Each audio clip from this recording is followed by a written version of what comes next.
হাবড়া কুলপুকুর মায়ের মন্দিরে আসলে তোমরা এই ভুলটা কখনোই করো না, যেই ভুল করে আমাকে পস্তাতে হলো। কি সেই ভুলটা? চলো তোমাদের গল্পটা প্রথম থেকে বলি। বাড়ি থেকে স্নান করে পবিত্র মনে বেরিয়ে পড়েছি মায়ের পুজো দেওয়ার জন্য। ফাইনালি এসে পৌঁছে গেলাম কুলপুকুর মায়ের মন্দিরে। প্রথমেই চলে এসেছি মন্দিরের পুকুর ঘাটে। এটা একদম মন্দির সংলগ্ন। এখান থেকে হাত পা ধুয়ে মাথায় জল ছিটিয়ে চললাম মন্দিরের দিকে।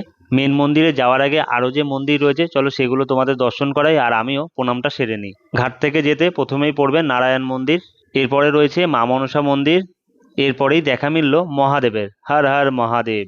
মা কালীর যে কতগুলো রূপ রয়েছে সেগুলো কিন্তু এখানে চিত্র আকারে ফুটিয়ে তুলেছে এই দেওয়ালের মধ্যে। প্রতিটা ফটোর নিচে নামও লেখা রয়েছে কোন রূপের কি নাম। ছিন্নমস্তা, ভৈরবী, ভুবনেশ্বরী, এরকম সবগুলোর কিন্তু নাম লেখা রয়েছে। তোমরা যখন পুজো দিতে আসবে মায়ের সামনে ধূপ মোম জ্বালানো যায় না, পাশেই রয়েছে এই বালির ট্রে, এইখানেই কিন্তু তোমাদের ধূপ মোম জ্বালাতে হবে।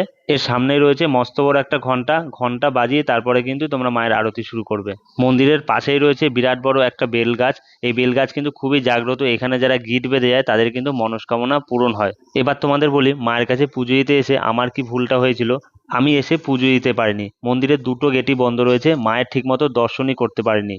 কারণ আমার মন্দিরের টাইমিংটা জানা ছিল না, তাই জন্য আমাকে কিন্তু পস্তাতে হলো। তোমাদের পুজোর টাইমিংটা বলে দিই, দুপুর 12টার সময় প্রথম পুজো, আর সন্ধ্যার পুজো 6টার সময়।